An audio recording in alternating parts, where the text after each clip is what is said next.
Hoje é mais um dia, mas também menos um.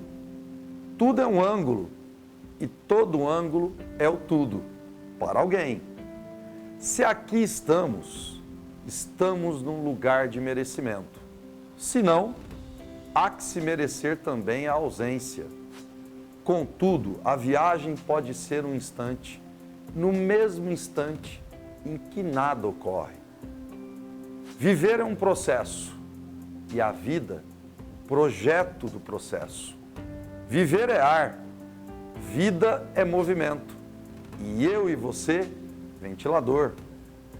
Somos herdeiros da evolução, mas se o mundo é tão desumano, será essa ilusão a nossa herança? Já dizia o saudoso Chorão em seu Charlie Brown Jr. A reflexão é uma provocação do existir permanente em nossa passagem. O tempo é um disco voador avistado no céu. Por quanto tempo ele se faz presente aos nossos olhos? Bem-vindos aos diálogos de nós mesmos, dos nós que habitam em nós.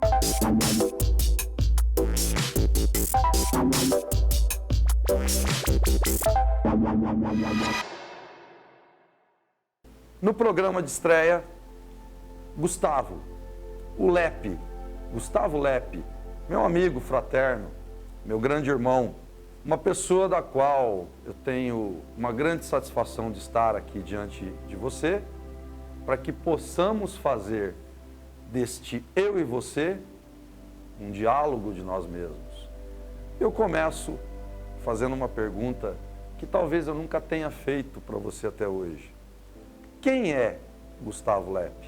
Uma pessoa que se redescobriu. A redescoberta é tão mais importante quanto o próprio conhecimento primário.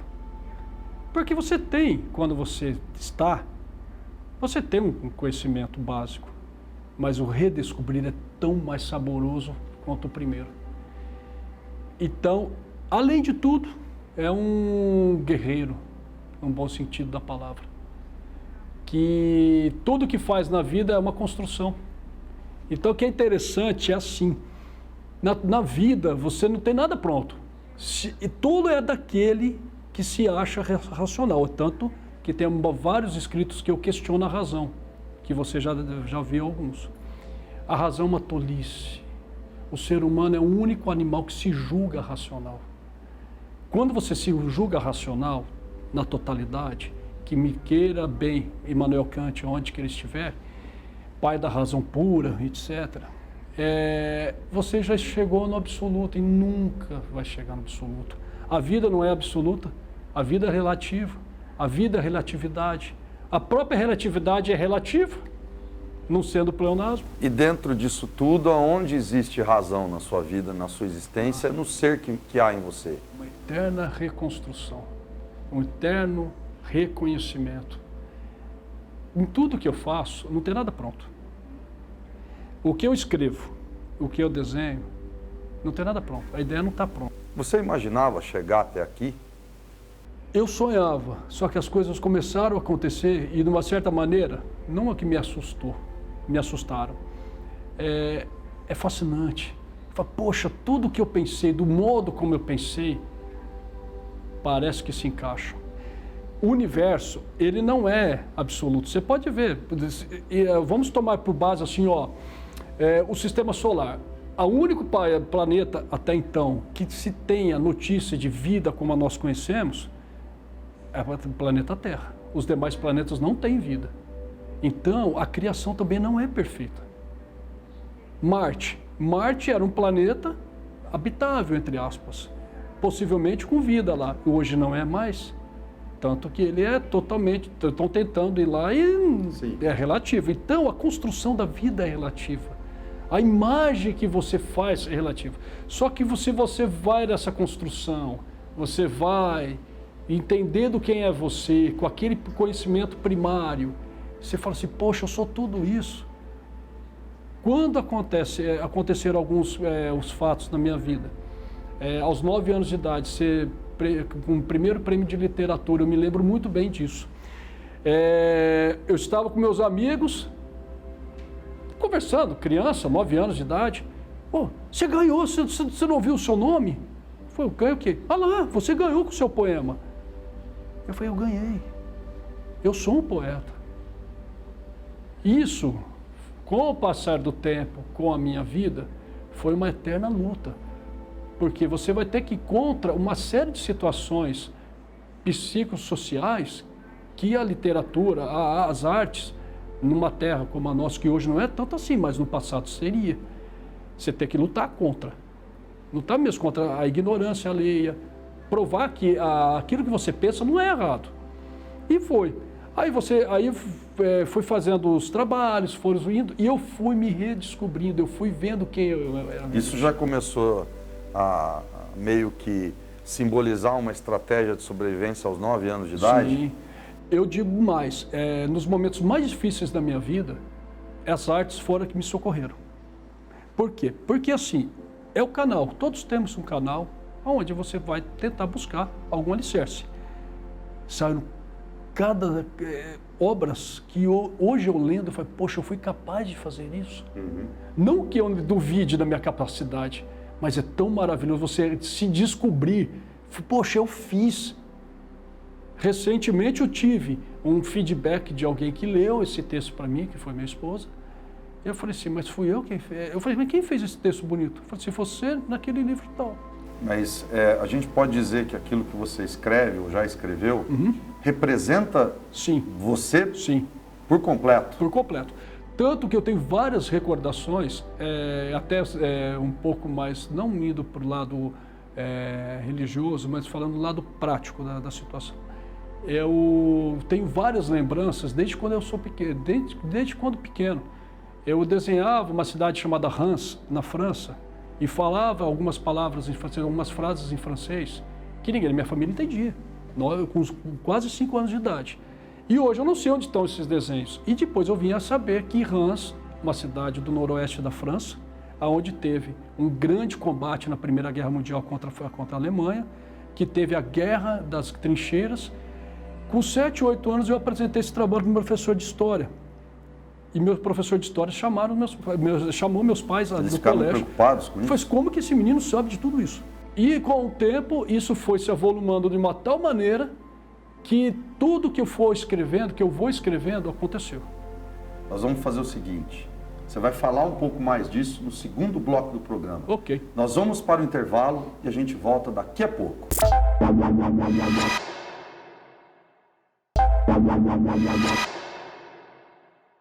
Estamos voltando com Eu e Você numa conversa altamente profunda com o Gustavo. Como eu estava mencionando Reims veio em primeiro lugar. Eu falei assim, cara, o que é isso que está acontecendo? Tudo que eu falava aconteceu. Mas dava a impressão que você havia vivido nessa cidade na antiguidade? Sim. Tanto que quando eu, menino ainda, eu falei assim, se Deus me der uma menina, vai se chamar Lorena. E eu tenho uma filha chamada Lorena, depois eu vim a descobrir que Lorena é Lorraine, da região onde fica Reims. E eu não sabia. A minha filha, recentemente, com 11 anos de idade, ela falou assim, pai, Reims não é aquela cidade que é assim, assim, assado. Ela descreveu a cidade para mim. Como é que você explicaria isso? É um fenômeno, talvez? Talvez. E se for, é muito bacana, um reencontro muito legal. Os fantasmas são absolutamente saudáveis. Que fantasmas? Quando você vai, nós somos fantasmas. Vocês se consideram fantasmas? Todos somos. Todos somos. Por quê? A imaginar o seguinte, a ideia, ela é materializada? Não. A ideia é uma energia que você solta para que o universo inteiro te reconheça. Você é a ideia. Antes do ser humano, lógico, você está lá, a alma sua está lá, mas a ideia que te representa. E aí, falando de Reims, que nós estávamos comentando, e com o passar do tempo, eu sempre curioso, Lepe, de onde que é Lepe? Respondendo a tua pergunta do primeiro bloco.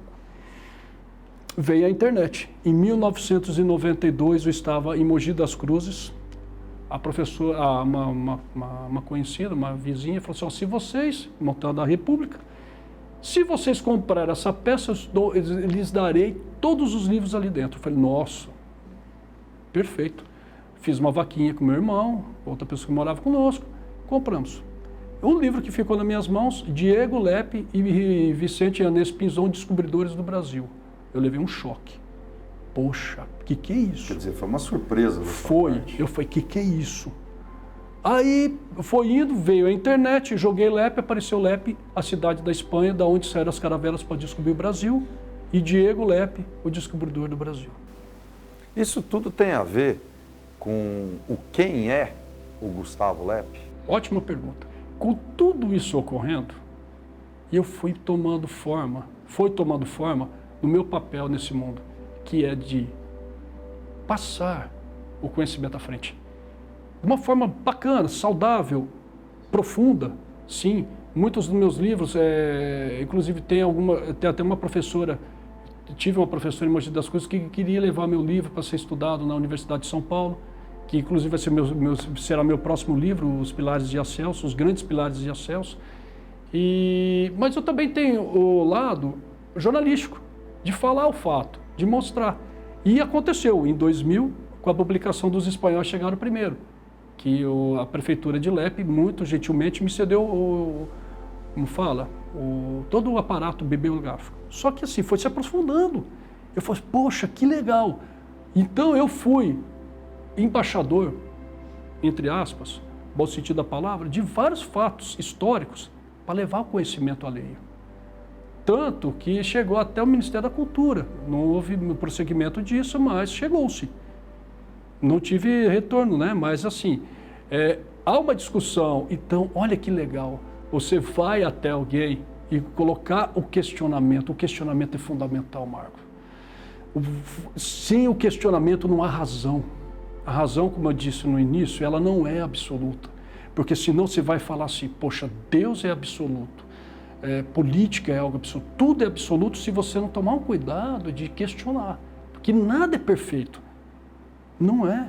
Se você pensar bem, nós saímos de uma Idade Média terrível, sanguinária. As pessoas eram guilhotinadas em praça pública. Guilhotinadas, sanguinárias. A Segunda Guerra Mundial foi nada mais do que um processo natural de todas aquelas agressividades, aquela busca de poder, aquela ganância, aquela estupidez. Lá não há nenhum santo. Todos são culpados por tudo que ocorre. Isso tudo que você está dizendo, com toda essa propriedade, esse é o real sentido da tua vida? Ou você ainda está para descobrir o sentido real da sua vida? Após toda essa descoberta, naquele momento em que eu ganhei o meu primeiro prêmio de literatura, me descobri. Eu falei, poxa, alguém está me escutando. E é muito bacana você no meio da rua. Eu recebi muitas críticas, viu, Marco? Na minha vida, muitas críticas. Só que eu aprendi a lidar com elas. Que tipo de críticas? Contra tudo o que eu fazia. Todas as. Porque é o que eu havia dito. As artes, a literatura, qualquer coisa que você faça, não é bem-vinda ainda. Isso é provocador. É provocador. E as pessoas se sentem provocadas. Exato. E elas não sabem lidar muitas vezes com isso. Exatamente. Só que eu, no passado, também não sabia lidar com isso. E eu me sentia incapaz de continuar com o meu trabalho. Mesmo tendo publicado o livro, mesmo tendo reconhecimentos profissionais profundos, e eu falei assim, poxa, ainda estou me construindo. E com todo o momento mais difícil da minha vida, foi aí que eu falei, agora eu sei quem eu sou. Mas você acredita que é uma maneira que você encontrou para dar sentido à sua vida e provocar a vida? Sim, a dificuldade, ela é muito legal. Você vai provocar a razão. E provocar a razão é muito bacana. Porque você vai se provocar. E se provocar tem que ter muita coragem. A pessoa tem que olhar para você mesmo no espelho e falar, eu sou capaz.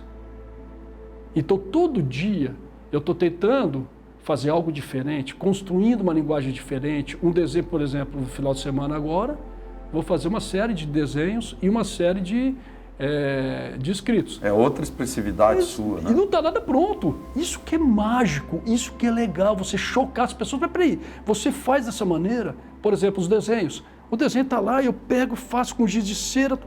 O que parece isso? Eu pego, viro, e o incrível é que está saindo de ponta cabeça. Simplesmente acontece, né? Simplesmente acontece.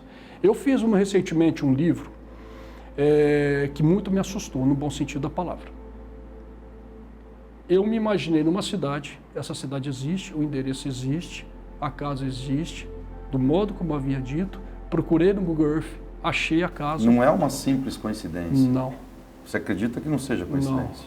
Não. A hora que eu vi, eu mostrei para minha esposa, que é uma grande incentivadora dos meus trabalhos, eu me emocionei. Eu não consegui terminar a obra. Então nós vamos fazer o seguinte, você vai dar um tempinho nessa história que você está contando e a gente volta daqui a pouco com mais Gustavo para você. O nosso curso de odontologia da Unorte está entre os 10 melhores do Brasil. Estrutura de primeira, com 72 consultórios, com tecnologia de última geração. A única faculdade com prática supervisionada desde o primeiro ano. Corpo docente formado por mestres e doutores. Aqui na Unorte você tem a melhor formação em odontologia. Unipós, Unorte. Nada se compara. Estamos voltando para o terceiro bloco, dando continuidade à história que você está contando. Pois é, a cidade se chama Carnes-sur-Mer, na Riviera Francesa, Avenida La Colée, número 13. E eu não consegui terminar a obra, até que a mãe da minha esposa falou assim, termine, você vai conseguir. E eu levei esse caderno, porque eu desenho em caderno, eu escrevo em caderno, ainda não consigo escrever em meios digitais. Levei comigo para minha primeira exposição, minha primeira participação na mostra coletiva Casa de Portinari, e eu me desafiei, falei assim, eu vou terminar essa obra, e consegui terminar. É uma das obras mais importantes que eu já fiz. Interessante. E porque mexeu muito comigo. Porque as outras também. Mas assim, essa com mais propriedade. E aonde você pretende chegar na sua vida? Qual é o seu grande plano de metas, se é que você tem um plano de metas? Tenho. Descobrir a cada instante uma coisa nova. Eu acho muito bacana. O novo te fascina? Nossa, toda vez que eu faço algum trabalho, os personagens surgem na minha ideia, surgem no meu trabalho, os cenários. Eu imediatamente, assim que eu escrevo, eu vou lá na internet e procuro saber se as pessoas existiram, e os fatos existiram, os endereços É etc. como se você passasse por esse plano sendo um investigador de si próprio. Sim, exato. E é muito, muito mágico. Eu tenho tanta coisa para falar, mas assim, o curto espaço de tempo, mas é fascinante. Você não parar de pensar. O tempo não é curto. Não. O tempo se faz de acordo com a necessidade. Nós teremos várias oportunidades para dialogar sobre isso, mas nesse momento é o que nós temos. Exato. Então façamos bem proveito dele. Exatamente. E que eu agradeço tanto, que eu me sinto honrado aqui.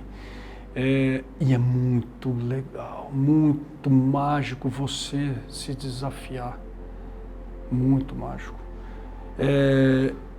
O que eu posso dizer mais? O processo criativo, sabe quando eu disse da ideia? Quem é artista, ele tem a ideia mais aflorada, o sentimento mais aflorado.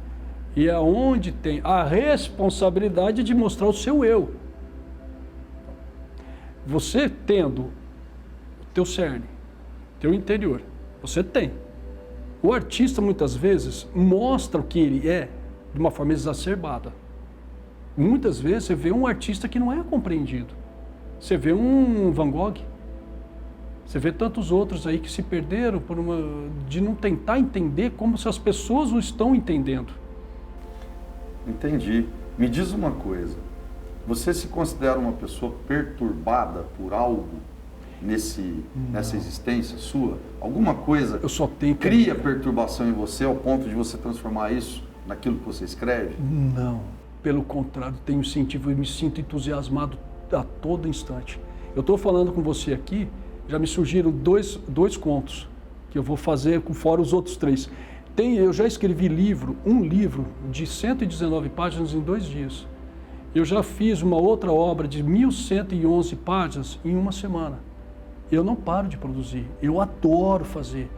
Se deixar, assim, a minha esposa sabe, eu varo a madrugada. Mas acaba virando, talvez, até um comportamento compulsivo em escrever dessa forma? Porque é sadio. É sadio. Por quê? Porque você passa a história, você passa conhecimento. Seria, se for... Importante essa pergunta. Seria se você estivesse fazendo algo que não seja, assim, o que é certo, o que é errado, né? Mas assim, que não seria adequado, que não seria... Então, por isso que quando eu brinco muito, eu falo, pensa para as pessoas, é para provocar gente, vamos, tem tanta coisa maravilhosa por aí, o universo... Quando você faz algo que não seja bom, uma energia negativa, o universo, ele se contrai, ele se desencaixa. E quando você está num caminho, poxa, é mágico, a inspiração vem. É muito bacana. Quando terminei uma obra da qual você faz parte comigo, muito gentilmente você fez o prefácio, que é o próximo livro. Foi um grande prazer poder prefaciar um livro seu. Meu Deus do céu. Quando a minha esposa chorou ao ler até me emociono, não posso me lembrar muito disso, não. Foi um conto que Por que você não pode se lembrar disso? Porque assim, não foi com o intuito de fazer chorar aquele texto, foi um pouco mais leve. E o choro, a lágrima, às vezes, ela não é dolorida, mas ela é emocionante. E quando ela Você costuma chorar? Muito. Você chora por alguma razão? Qualquer ou não? coisa, até vendo meu cachorrinho. Então é muito bacana. E esse texto também foi muito importante, que quando as folhas caem, eu tinha acabado de comprar meu novo caderno. Eu acho isso, quando meu avô me incentivava a comprar meu caderno. Eu ia ao mercado com ele, ele falava assim, e aí, o que você vai querer? Você um caderno e uma caneta, avô. Mas de novo, pega um chocolate, pega no caderno e uma caneta. As pessoas não estão acostumadas para isso. Não estão. Nós temos uma cultura que nos leve ao entendimento disso, né? E esse texto foi bem profundo, veio a imagem para mim, a cidade de Lídice, né, que houve os nazistas, que aquelas, né, nossa, não tem nem que falar o que eles são, não tem nome, que foram mortas todas as pessoas da cidade e a cidade foi destruída. E eu contei sobre a cidade. Eu não tinha conhecimento tão profundo depois que eu fiz o texto, aí eu fui conhecendo. Você consegue explicar isso? Não. Você acha que isso transcende qualquer tipo de explicação? De haver essas, entre aspas, coincidências naquilo que você idealiza com aquilo que já aconteceu no passado, que você não tinha informação, por exemplo? Com a minha esposa, eu fui entender. Minha esposa, ela é espírita, e ela me fez entender o que estava acontecendo. E eu estou aproveitando o que há de melhor nesse entendimento, que isso é muito bacana. Porque se você tem, talvez um desdobramento, quem sabe, não sei, né, com Hans aos 5 anos de idade, falando algumas frases em francês, como não? Olha só como que é mágico, a interação das dimensões. E eu vim para falar mesmo, tanto que eu fiz comunicação, né? E eu falo demais, assim, num bom sentido, de falar mesmo, de passar o que seja. E muitas vezes você acaba falando sozinho, sabia? Sim. Isso Na é realidade, interessante. eu não considero que isso seja falar sozinho, porque eu não acredito no termo sozinho. Você está na companhia da pessoa mais essencial da sua vida, que é a pessoa que habita dentro de você. Sim. Eu costumo dizer, Sim. não sei se você corrobora disso ou não, mas só existe uma pessoa essencial, que somos nós mesmos. Todas as demais pessoas são importantes, mas não essenciais. Por isso que é bacana, isso é fantástico. Falar sozinho no sentido aspecto assim, cadê o outro? Então, eu aprendi que, muitas vezes, você falar, joga, o universo está aí e volta. Foi assim que tudo aconteceu na minha vida. E quando você tem uma pessoa que te escute, é onde eu gostaria de complementar a frase anterior, é muito legal. A lágrima da Juliana, naquele texto, eu falei assim, pronto, eu consegui chegar no objetivo do meu livro.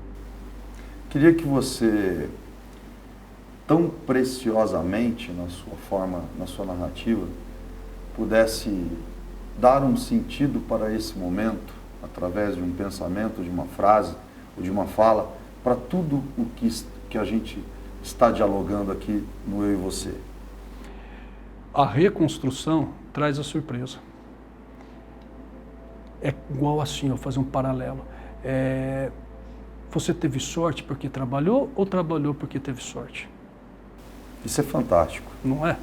Então a reconstrução ela é muito mágica, ela é legal, porque você não é um ser absoluto. Não, você está se reconstruindo todo dia. Eu quero dizer uma coisa para você. Muito obrigado. Eu que agradeço. Por esse momento que estamos aqui e que estamos olhando um no outro e podendo fazer desse momento um momento especial. Muito obrigado. Para mim, para você e para vocês que estão em casa. Obrigado, Gustavo. Eu que agradeço. E que a gente se veja em novos momentos.